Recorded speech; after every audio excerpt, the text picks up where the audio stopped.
Assalamualaikum warahmatullahi wabarakatuh. Alhamdulillah, kita bisa ketemu lagi dengan mata kuliah metodologi penelitian kuantitatif. Hari ini adalah pertemuan kita yang kelima ya, dengan materi variabel dan hipotesis penelitian ya. Saya harap teman-teman sudah sampai di pertemuan kelima ini sudah menganggap untuk MathPen ini bukanlah sesuatu hal yang sulit ya. Nanti kita pelajari sekali lagi, kita pelajari satu persatu, kita pelajari step by step, sehingga nanti diharapkan nanti teman-teman dalam menyusun proposal maupun menyusun skripsi, laporan skripsi itu bisa lebih lancar ya. Langsung saja kita ke capaian pembelajaran. Jadi setelah mengikuti kuliah ini, mahasiswa diharapkan dapat menjelaskan pengertian variabel dan hipotesis penelitian, menyebutkan jenis-jenis variabel penelitian, menjelaskan langkah-langkah membuat hipotesis penelitian, dan menentukan variabel dan membuat hipotesis penelitian. Nanti hari ini juga kita praktekkan ya, bagaimana menentukan variabel dan membuat hipotesis penelitian. Ya, yang minggu kemarin kita membuat kerangka teori, kerangka konsep ya. Jadi ini lanjutannya.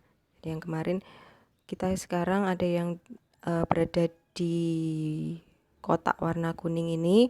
Jadi adalah untuk selanjutnya kita membuat rumusan hipotesis. Jadi yang kemarin kita sudah berlatih untuk membuat kerangka teori, deskripsi teori, dan kerangka konsep. Selanjutnya kita merumuskan hipotesis. Langsung saja ke variabel penelitian. Jadi sejak pertemuan yang pertama sudah disebut-sebutkan ya mengenai variabel penelitian. Variabel penelitian teman-teman juga sudah mendapatkan contoh artikel atau laporan penelitian yang sudah dipelajari juga, sudah dianalisis juga beberapa bagian-bagiannya. Jadi saya harap untuk variabel penelitian ini sudah tidak asing lagi bagi teman-teman. Jadi nanti misalkan membaca artikel, membaca suatu artikel penelitian, membaca jurnal, membaca laporan skripsi atau membaca penelitian apapun, dengan dari membaca judulnya saja teman-teman sudah bisa menentukan variabel apa yang ada atau variabel apa yang diteliti dalam artikel tersebut.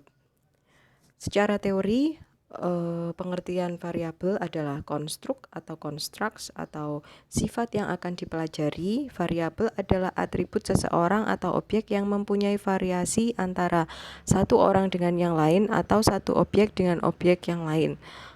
Variabel adalah karakteristik atau atribut dari individu atau organisasi yang dapat diukur atau diobservasi yang bisa bervariasi antara orang dan organisasi. Kalau disimpulkan dari beberapa pengertian variabel menurut para ahli ini, jika disimpulkan seperti ini. Variabel adalah suatu atribut atau sifat atau nilai dari orang, objek, organisasi, atau kegiatan yang mempunyai variasi tertentu yang ditetapkan oleh peneliti untuk dipelajari dan kemudian ditarik kesimpulannya. Ini ada contoh, ada variabel. Jenis kelamin mempunyai variasi nilai, ada dua variasinya, ada dua variasi nilainya, yaitu laki-laki dan perempuan. Laki-laki dan perempuan ini disebut sebagai atribut atau nilai variasi atributnya ya. Atributnya ada atribut laki-laki, atribut perempuan. Kalau variasinya ada dua, yaitu atribut laki-laki dan atribut perempuan. Ada dua variasi. Untuk prestasi belajar, peneliti mengelompokkan menjadi tinggi, sedang, rendah. Nah, ini yang menentukan adalah peneliti. Seperti jenis kelamin juga. Tapi kalau jenis kelamin saya rasa hanya dua saja ya, sudah tidak bisa diganggu gugat, yaitu mungkin teman-teman juga pernah tahu atau pernah ikut survei. Biasanya kalau di luar negeri atau mungkin setelah menginstal aplikasi terus harus sign in dulu. Nah itu ada jenis kelaminnya atau gendernya, itu biasanya kalau ada yang 3 juga, yang terakhir atau yang ketiga mungkin laki-laki perempuan, yang terakhir tidak tidak mau disebutkan atau privasi, mungkin seperti itu. Kalau di kita, kalau di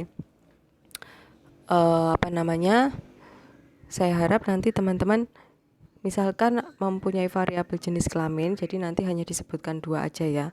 Ya, jadi seperti itu, sesuai kodratnya saja. Kemudian prestasi belajar tinggi, sedang, rendah, jenis pekerjaan formal dan informal. Nah, ini yang membuat variasi nilai ini adalah peneliti. Misalkan prestasi belajar itu tinggi, sedang, rendah, ini yang mengelompokkan adalah peneliti. Untuk yang tinggi mungkin dari skor berapa sampai berapa, sedang skor berapa sampai berapa, rendah skor berapa sampai berapa. Nah, ini yang menentukan adalah peneliti. Atau mungkin ada suatu teori yang menyatakan bahwa prestasi belajar yang tinggi itu seperti apa. Nah, itu dikelompokkan juga boleh. Ya, itu ya, tapi itu yang menentukan tetap peneliti.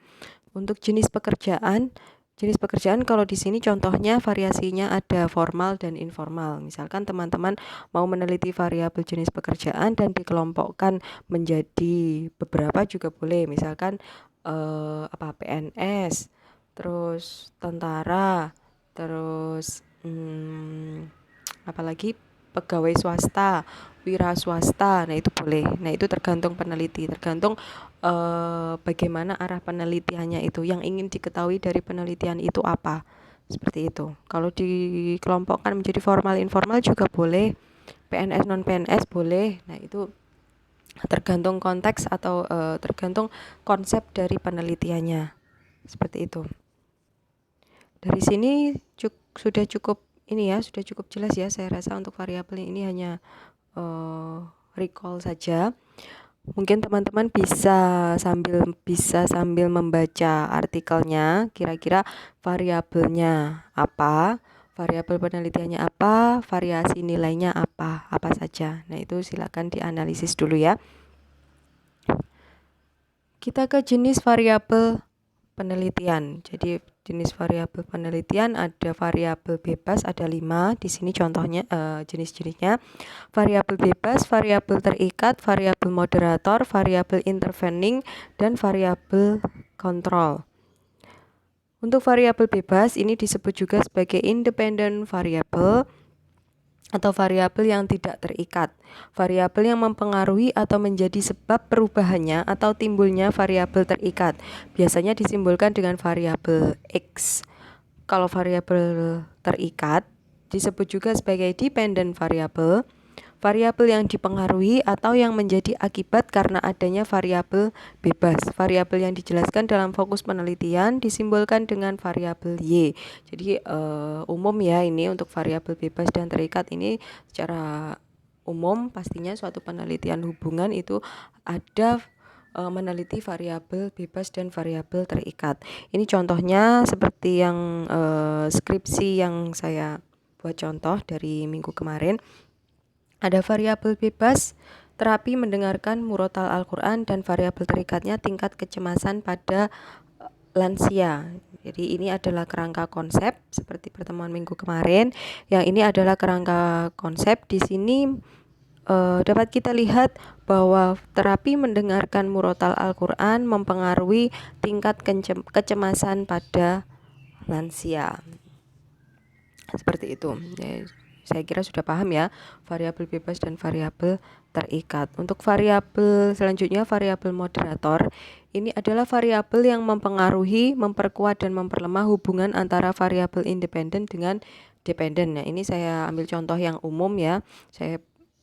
Contoh yang umumnya ini adalah motivasi kerja mempengaruhi produktivitas kerja. Nah, di sini ada variabel moderator yang memperkuat atau memperlemah hubungannya. Ini ada gaya kepemimpinan. Jadi jika motivasi hipotesisnya, jika motivasi kerjanya tinggi, maka produktivitas kerjanya baik. Nanti ditambah diperkuat dengan gaya kepemimpinan yang baik. Ini contohnya. Nanti silakan teman-teman mengambil contoh atau mencari cari contoh sendiri yang berkaitan dengan penelitian yang di TP ya. Silakan. Untuk variabel intervening disebut juga sebagai variabel antara, adalah variabel yang secara teoritis mempengaruhi hubungan antara variabel independen dengan dependen, tetapi tidak dapat diamati dan diukur. Variabel ini merupakan variabel penyela antara yang terletak di antara variabel independen dan dependen, sehingga variabel independen tidak langsung mempengaruhi berubahnya atau timbulnya variabel dependen. Nah, contohnya ada penghasilan mempengaruhi gaya hidup. Di sini penelitiannya mau melihat atau mau menganalisis hubungan antara penghasilan dengan harapan hidup. Nah, hipotesisnya mungkin semakin besar atau semakin tinggi penghasilan, maka harapan hidupnya semakin tinggi. Di sini akan dipengaruhi gaya hidup juga. Jika gaya hidupnya bagus, gaya hidupnya sehat, maka harapan hidupnya juga akan tinggi. Variabel kontrol, variabel yang dikendalikan atau dibuat konstan sehingga pengaruh variabel independen terhadap dependen tidak dipengaruhi oleh faktor luar yang tidak diteliti. Ini contohnya tingkat pendidikan mempengaruhi berhubungan atau mempengaruhi dengan keterampilan mengetik. Jadi tingkat pendidikannya mungkin dikategorikan menjadi SD, SMP, SMA, sarjana, boleh. Keterampilan mengetiknya ya baik tidak baik, mungkin seperti itu. Nah, di sini ada hal-hal yang dikontrol, yaitu naskah. Jadi naskahnya yang diketik itu adalah sama, dikontrol. Tempat untuk mengetiknya sama, misalkan di lab komputer. Nah, responden yang diajak atau diikutkan penelitian itu masuk di dalam lab yang sama dengan komputer yang dipakai itu komputer yang sama. Ini jenis komputer nanti akan bisa dikendalikan. Nanti akan bisa dikendalikan atau kita akan bisa pure atau murni bisa melihat bagaimana tingkat pendidikan mempengaruhi keterampilan mengetik. Kita selanjutnya setelah menentukan variabel penelitian, kita harus membuat definisi operasional variabel.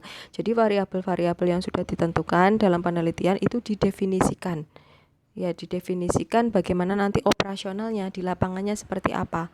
Harus didefinisikan. Jadi tujuannya adalah untuk membatasi penelitian. Jadi supaya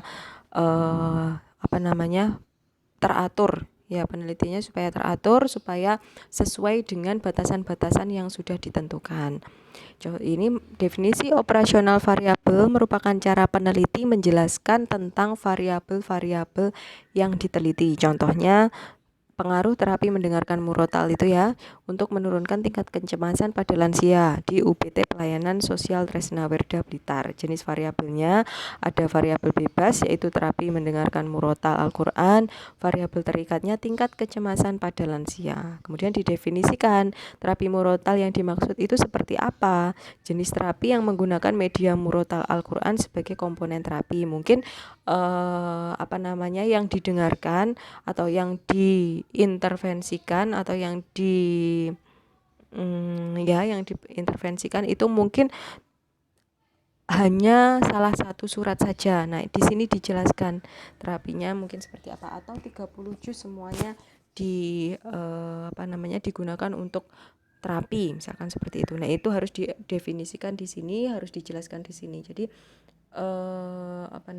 misalkan kalau kita melihat definisi operasional itu kita akan tahu jalannya penelitian itu seperti apa, jalannya yang dimaksud variabelmu itu seperti apa gitu.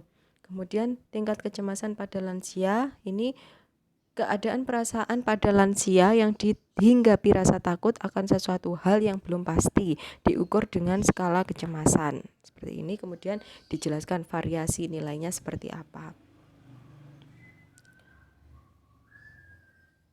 Untuk variabel penelitian saya rasa sudah cukup ya. Nanti kita latihan lagi untuk variabel penelitian dan hipotesis penelitian. Ini saya jelaskan dulu.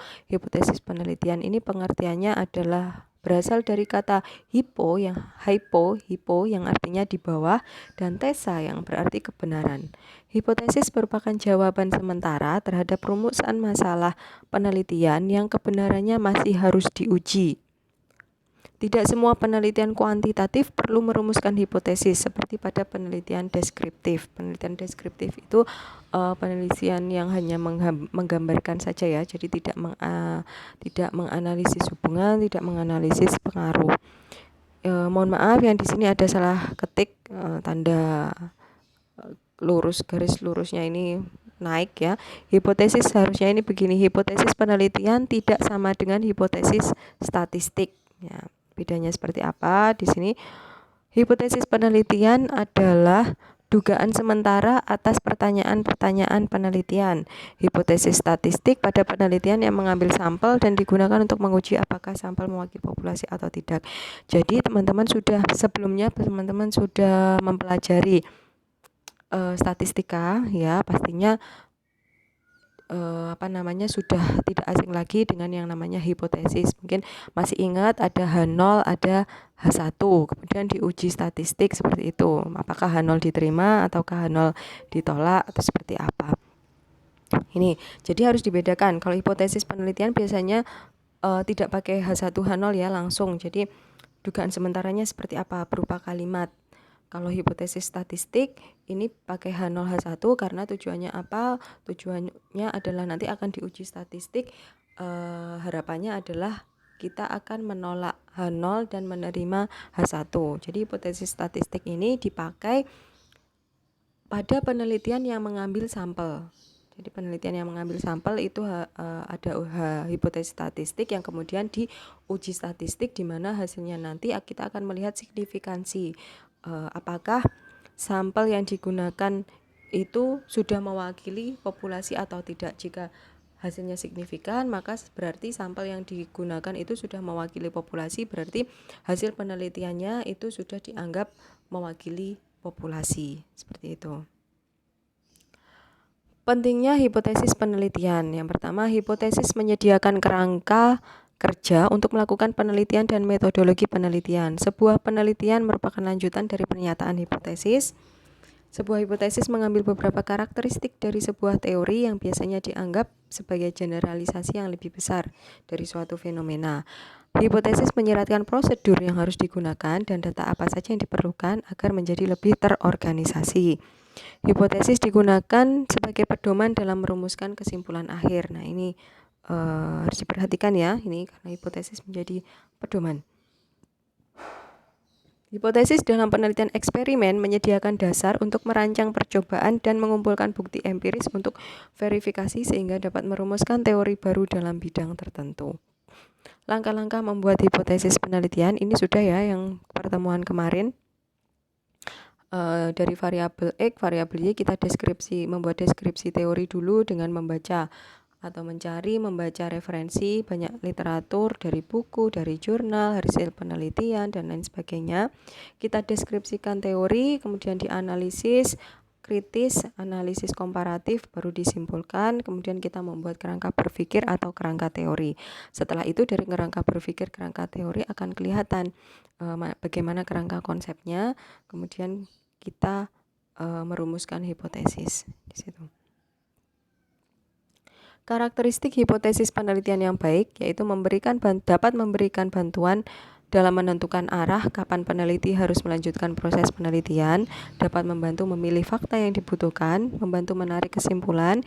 Hipotesis yang baik adalah hipotesis yang dinyatakan dalam istilah yang paling sederhana, mudah dipahami. Ini ya harus diperhatikan ya. Nanti teman-teman kalau misalkan penelitiannya ada menggunakan hipotesis, buatlah hipotesis sesimpel mungkin, sesederhana mungkin dan mudah dipahami, namun syarat akan artinya. Jadi orang membaca hipotesis kalian itu sudah mengerti, sudah paham kira-kira jalannya penelitian itu seperti apa. Gitu. Harus sesuai dengan penerapan penalaran deduktif. Hipotesis yang baik ditunjukkan secara verbal dengan jelas, bukan firasat. Ini pastinya ya, ditunjukkan secara verbal. Biasanya kalau di proposal, di laporan ya secara tertulis. Hipotesis yang baik memastikan bahwa sampel mudah didekati. Ya, ini sudah bisa sampelnya ditulis juga ya, sampelnya dijelaskan juga. Hipotesis yang baik menunjukkan secara jelas mengenai peran berbagai variabel yang terlibat dalam studi. Nah, ini dalam hipotesis variabel juga harus ditunjukkan. Nanti kita melihat contohnya ya. Kemudian hipotesis penelitian ada 3, yaitu hipotesis deskriptif, hipotesis asosiatif, dan hipotesis komparatif. Kalau hipotesis deskriptif ini hipotesis yang menggambarkan, deskriptif ya, description, menggambarkan karakter sebuah kelompok atau variabel tanpa menghubungkannya dengan variabel yang lain. Hipotesis deskriptif berfungsi memberikan gambaran atau deskripsi tentang sampel penelitian. Nah, ini contohnya. kita akan meneliti, ingin mengetahui jumlah penduduk suatu desa, penduduk desa A yang bekerja sebagai petani. Kita membuat hipotesis, misalkan sebanyak 70% penduduk di daerah pedesaan bekerja sebagai petani, 80% penduduk di wilayah pesisir pantai bekerja sebagai nelayan, 90% iklan sabun cuci menggunakan perempuan sebagai model iklan. Nah, ini hipotesis deskriptif, hanya gambaran saja. Kalau hipotesis asosiatif, jenis hipotesis yang menjelaskan hubungan antar variabel. Hipotesis ini dirumuskan dalam bentuk pernyataan yang menjelaskan hubungan dua variabel atau lebih. Contohnya, jenis kelamin mempengaruhi prestasi belajar. Di sini ada variabel jenis kelamin, ada variabel prestasi belajar. Kemudian yang kedua, contoh kedua, perempuan memiliki prestasi belajar yang lebih baik daripada laki-laki. Ini ada, berarti variabelnya ada apa? Jenis kelamin tadi ya, jenis kelamin dan prestasi belajar. Oh ya, ini sama, cuma beda penyusunan hipotesisnya. Boleh seperti ini. Itu asosiatif. Kalau hipotesis komparatif merupakan hipotesis yang menyatakan perbandingan antar sampel atau variabel yang satu dengan sampel atau variabel yang lain. Contohnya, ada perbedaan prestasi belajar antara mahasiswa laki-laki dan perempuan. Variabelnya jenis kelamin, variasinya laki-laki dan perempuan, atribut laki-laki dan atribut perempuan. Kemudian variabel dependennya ada prestasi belajar. Tapi ini penelitian komparatif ya, ingin melihat perbedaan. Ini ada perbedaan jenis pekerjaan yang disukai laki-laki dan perempuan. Ini. Kemudian kita ke hipotesis statistik seperti yang sudah saya jelaskan sebelumnya, ada H1 dan H0. Kalau H1 itu disebut juga hipotesis kerja atau hipotesis alternatif HA, yaitu hipotesis yang menyatakan hubungan antar variabel. Contoh, ada perbedaan motivasi kerja antara pria dan wanita. Nah, di sini H1-nya dinyatakan mu P tidak sama dengan mu W. Mu rata-rata pria tidak sama dengan rata-rata wanita. Ini komparatif ya hipotesisnya. Kemudian H0 yaitu hipotesis yang menyatakan ketiadaan hubungan di antara dua variabel yang sedang dioperasionalkan. Contoh, tidak ada perbedaan motivasi kerja antara pria dan wanita. H0-nya mu P sama dengan mu W, rata ya, rata pria.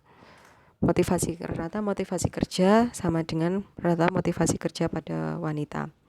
Ya, untuk hipotesis statistik ini akan dilakukan uji hipotesis yang dengan menggunakan analisis statistik atau uji statistik ya.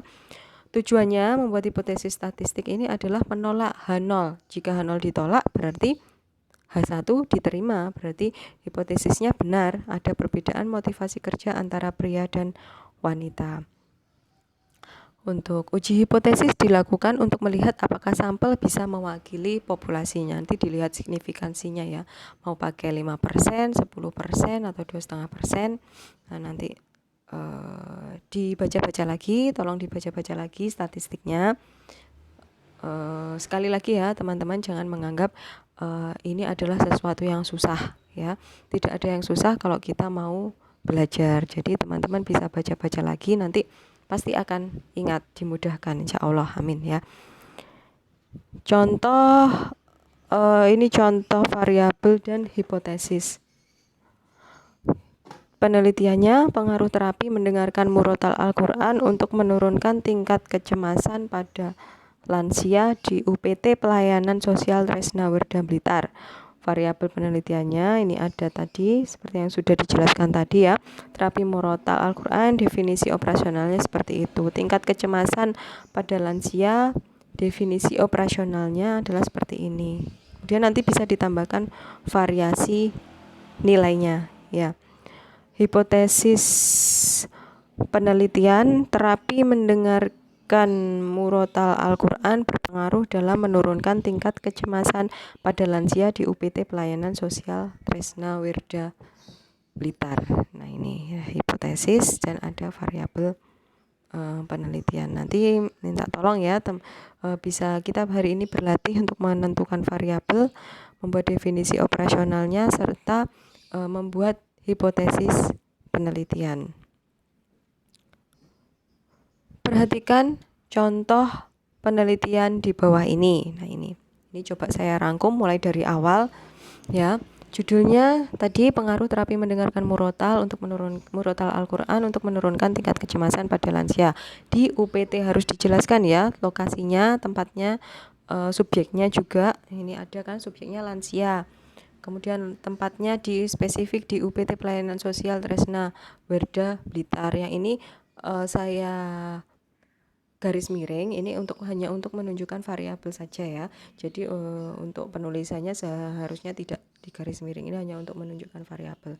Rumusan masalahnya, kita coba rumuskan masalahnya itu variabelnya ya. Variabelnya kita ingin mengetahui variabelnya dulu, gambaran variabelnya. Bagaimana tingkat kecemasan pada lansia di UPT PSTW Blitar sebelum diberikan terapi murotal Al-Qur'an. Kalau ini penelitian eksperimen, jadi rumusan masalahnya ini variabel dependennya ya. Kita ingin mengetahui variabel dependennya. Kemudian apakah ada pengaruh pemberian terapi mendengarkan murotal Al-Qur'an dalam menurunkan tingkat kecemasan pada lansia di UPT PSTW Blitar? Harus lengkap seperti ini ya. Jadi sesuai dengan judul, diturunkan ke rumusan masalah dalam bentuk pertanyaan dan di breakdown berdasarkan sesuai dengan variabel-variabel penelitian dan hubungan antar variabel. Yang ketiga, bagaimana tingkat pengaruh pemberian terapi mendengarkan murotal Al-Qur'an dalam menurunkan tingkat kecemasan pada lansia di UPT PSTW Blitar? Harus tanda tanya ya, jangan lupa. Untuk tujuan penelitiannya, mohon maaf ini kurang 1, harusnya ada 3. Jadi sesuai dengan rumusan masalah. Kalau rumusan masalahnya 3, tujuan penelitiannya juga 3. Kalau rumusan masalahnya 2, tujuan penelitiannya juga 2. Yang ini mohon maaf kurang 1 ya. Seperti itu. Jadi bisa dibaca tujuan penelitiannya. Yang pertama mendeskripsikan ini ada tanda tanya ya, harusnya dihapus. Yang pertama mendeskripsikan variabel tingkat kecemasan bla bla bla bla bla sesuai dengan judulnya, sesuai dengan rumusan masalahnya. Hanya untuk tujuan kita harus memilih tujuannya mendeskripsikan, menganalisis atau membandingkan atau apa sesuai dengan tujuan penelitian yang sudah di slide yang sudah saya jelaskan pertemuan sebelumnya ya. Saya harap nanti teman-teman untuk skripsi jangan sampai membuat tujuan itu untuk mengetahui. Hindari untuk mengetahui ya, tujuannya hindari menuliskan tujuan penelitian untuk mengetahui, karena ini adalah untuk penelitian skripsi. Jadi penelitian skripsi itu tarafnya sudah level analisis. Jadi saya harap nanti menganalisis. Mendeskripsikan boleh, kalau ingin mendeskripsikan, menggambarkan atau mendeskripsikan itu boleh. Yang harus dihindari adalah mengetahui ya. Untuk apa kita hanya tahu saja? Kan karena kompetensi kita sudah sampai level analisis ya. Kemudian variabel penelitiannya ada variabel bebas dan terikat, ini harusnya pakai definisi operasional juga ya. Hipotesis penelitiannya, terapi murotal Al-Qur'an berpengaruh dalam menurunkan tingkat kecemasan pada lansia di UPT Blitar. Ini saya loncat langsung ke kesimpulan ya. Ini kesimpulannya ada 3. Kenapa ada 3? Karena ada rumusan masalahnya ada 3. Jadi kesimpulan itu menjawab rumusan masalah. Kalau rumusan masalah itu dalam bentuk pertanyaan, jawabannya bisa kita lihat di kesimpulan. Coba kita cocokkan ya rumusan masalah. Yang pertama, bagaimana tingkat kecemasan pada lansia bla bla bla bla bla bla sebelum diberikan terapi murotal Al-Qur'an. Jawabannya, sebanyak 14 lansia atau 100% mengalami kecemasan sebelum diberikan terapi murotal Al-Qur'an. Yang kedua, apakah ada pengaruh pemberian terapi bla bla bla bla bla? Jawabannya atau kesimpulannya yang kedua, ada pengaruh pemberian terapi mendengarkan murotal Al-Qur'an dalam menurunkan tingkat kecemasan. Yang ketiga, rumusan masalah, bagaimana tingkat pengaruh pemberian terapi mendengarkan murotal Al-Qur'an dalam menurunkan tingkat kecemasan? Tingkat pengaruhnya atau efektivitasnya seperti apa? Nah, ini jawabannya ada di besarnya tingkat pengaruh terapi mendengarkan murotal Al-Qur'an dalam menurunkan tingkat kecemasan pada lansia di UPT Blitar sebesar 24,1%, sedangkan sisanya 75,9% dipengaruhi oleh faktor lain di luar penelitian. Jadi seperti itu ya. Nanti teman-teman diperhatikan. Kalau rumusan masalah, tujuan penelitian, dan kesimpulan itu jumlahnya sama.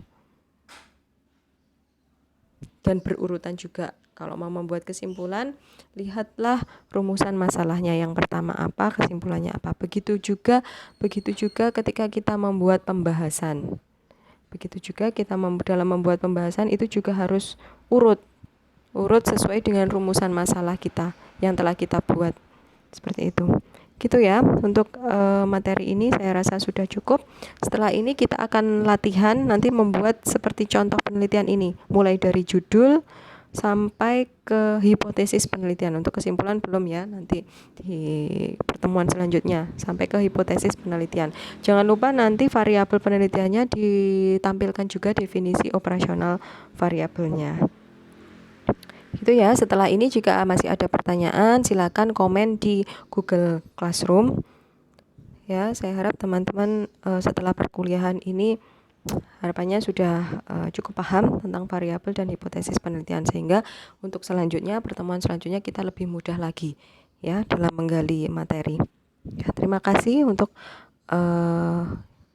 hari ini. Wassalamualaikum warahmatullahi wabarakatuh.